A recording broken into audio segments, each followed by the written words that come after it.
Hi hello welcome to women's collective.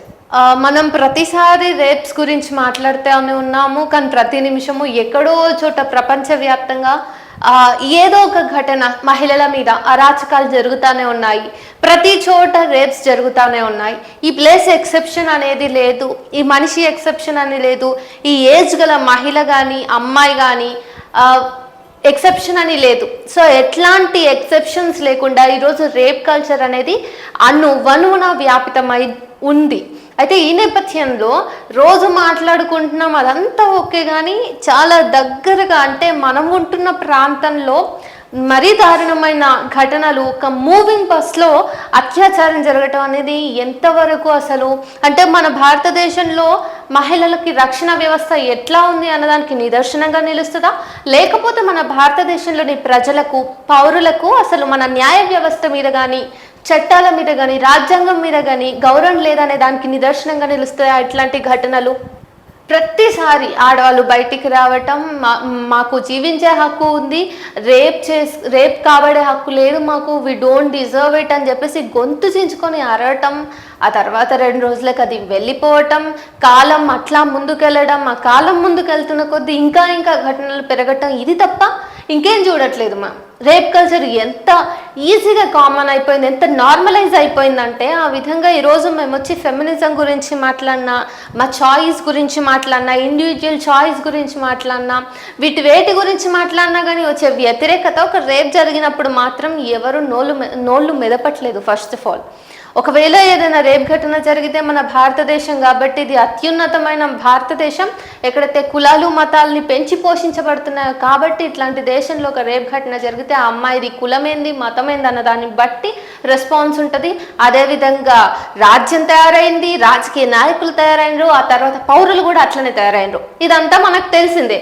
మనం కూడా ఈరోజు ఏదైనా అంశం మీద గలమెత్తాలని చెప్పేస్తే ఆ విషయంలో మనం ప్రతిసారి కులమతాల్ని బేరీజు వేసుకుని, లేదంటే వాళ్ళ ఆర్థిక స్వావలంబనను బేరీజు వేసుకుని మాత్రమే అవన్నీ తెలుసుకున్నాక మాత్రమే గొంతెత్తుతున్నాం. మరి ఈ నేపథ్యంలో ఈరోజు మూవింగ్ బస్లో ఒక మహిళకు అత్యాచారం జరిగిందంటే ఇప్పుడు దీనికి ఎవరు బాధ్యత వహించాలి? ఇట్లాంటి ఘటనలు కోకొల్లలుగా నమోదవుతున్నప్పుడు మనకి ఇంత పెద్ద న్యాయ వ్యవస్థ ఉండి ఏం లాభము, ఇంతమంది పోలీస్ ఆఫీసర్లు ఉండి ఏం లాభము, షీ టీమ్స్ అని ఉన్నారు, ఫ్రెండ్లీ పోలీస్ అని ఉన్నారు, ఇంతమంది, ఇంత పెద్ద వ్యవస్థ, ఇంత యంత్రాంగం ఉండి ఏం లాభం? ఒక మహిళని పట్టపగలు కాపాడలేకపోతున్నాం అన్నప్పుడు అంటే మనం చూసినాం 6 నెలల పసికందు నుంచి కూడా అత్యాచారాలు జరుగుతూనే ఉన్నాయి.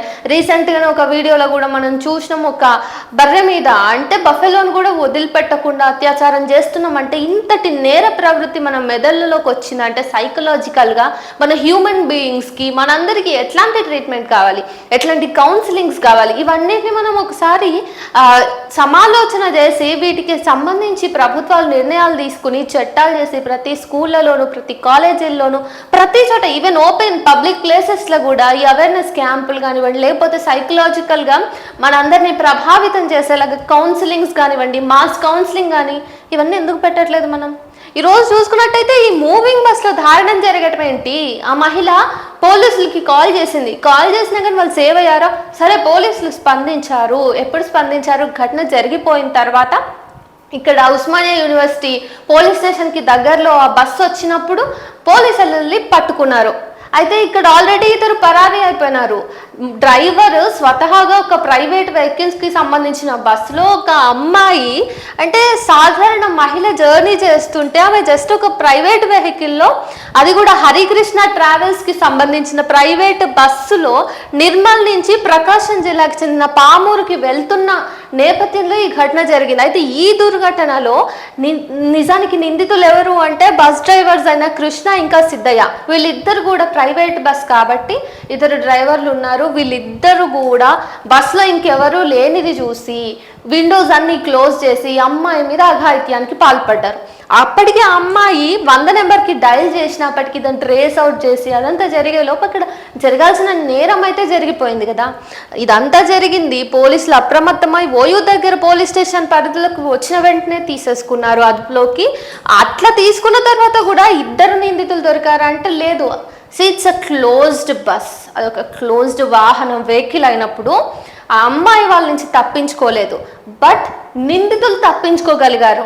సో మన ఇండియాలో సిస్టమ్ ఏదైతే ఉందో అది నిందితులకి ఎంత ఫేవరబుల్గా ఉంది అంటే నిందితులు ఎంత స్ట్రాంగ్గా ఉన్నారు అన్నది కూడా అర్థం చేసుకోవచ్చు. ఈ నేపథ్యంలో ఒక ఆడపిల్ల తల్లిగా, ఒక ఆడపిల్ల తండ్రిగా, కుటుంబ సభ్యులుగా మనం కూడా ఇక్కడి నుంచి అర్థం చేసుకునే ఒక పాయింట్ ఉంది. ఏంటంటే ప్రతిసారి మన ఆడపిల్లల్ని మీరు అణిగిమణిగి ఉండాలి, మీరు ఇట్లానే ఉండాలని ఒక గిరిగీసి ఒక బాక్స్లో వాళ్ళని ఇరికించే ప్రయత్నం చేసే కంటే కూడా మీరు కొంచెం విశాలంగా ఆలోచించి సెల్ఫ్ డిఫెన్స్ నేర్పించుంటే, ఒకవేళ అమ్మాయికి ఈరోజు సెల్ఫ్ డిఫెన్స్ వచ్చిండో లేకపోతే అమ్మాయి ధైర్యంగా ఉండుంటేనో సేవ్ అయ్యేదేమో. సో ప్రతి వాళ్ళం కూడా అంటే ఇక్కడ అమ్మాయి తప్పు కాదు కదా, ఇప్పుడు అమ్మాయి ఉన్న సొసైటీలో ఆడదంటే ఇట్లానే ఉండాలని కండిషన్ చేసినాం కాబట్టి ఆడదొక సుకుమారి, ఆడదంటే ఒక దేవత, దేవత కన్నెర చేయదు, దేవత తిరిగి కొట్టదు, దేవత ఎదిరించదు, దేవత పిడికిలెత్తదు అని చెప్పుకున్నాం కదా మనం.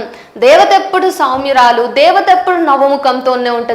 దేవత ఎన్ని కష్టాలు వచ్చినా సీతమ్మ తల్లిలాగా ఓడ్చుకుంటూనే ఉంటుంది, కడుపులో పెట్టుకొని ముందరికి పోతుంది, ఇంకొకరు నిందిస్తే కూడా నిందలు పడుతుంది, తనని తానే ప్రూవ్ చేసుకోవాలి ఎండ్ ఆఫ్ ద డే. కానీ ఈ సమాజాన్ని కానివ్వండి, ఆమెకు ఎవరైతే చెడు చేసినారో వాళ్ళకి కానివ్వండి శిక్ష వచ్చేలాగా, న్యాయం జరిగేలాగా మాత్రం ఆమె పోరాడాలనే స్ఫూర్తిని మన పురాణాలు, ఇతిహాసాలు, ఇన్ని కోకొల్ల పుస్తకాలు ఉన్నాయి, ఏం చేస్తారో అవన్నీ తీసుకొని మంటల వాడిపోర్రి. మరి ఎందుకు అవన్నీ? ఒక ఆడదానికి నువ్వు ధైర్యంగా బతకాలి, నీ కాళ్ళ మీద నిలబడాలి. నువ్వు ఈ కొడుకులు ఎవరు వచ్చి నిన్ను రేపటి నాడు సేవ్ చేయరు, నీ తండ్రి కూడా సేవ్ చేయడానికి ప్రతిసారి నీకు అవైలబుల్గా ఉండకపోవచ్చు అని చెప్పొచ్చు కదా. మరి ఇంత మంచి పురాణాలు ఉంటే అది ఏ మతానికి సంబంధించిన అయినా కానీ, ఈరోజు బస్సులో ఒక మూవింగ్ బస్సులో ఒక మహిళ అత్యాచారానికి గురైంది, మనం పట్టుకోలేకపోయినాము, ఇది కొంచెం సేపు అయితే ఈ వార్త హాట్ టాపిక్ నుంచి ట్రెండింగ్ నుంచి కొంచెం పడిపోతుంది, ఆ తర్వాత ఇంకో వార్త వస్తుంది, లేదంటే ఈ వార్త ఒకవేళ ఏమే అప్పర్ కాస్ట్ అమ్మాయి అయినా లేకపోతే ఆ నిందితులు ఎవరైనా దళితులకి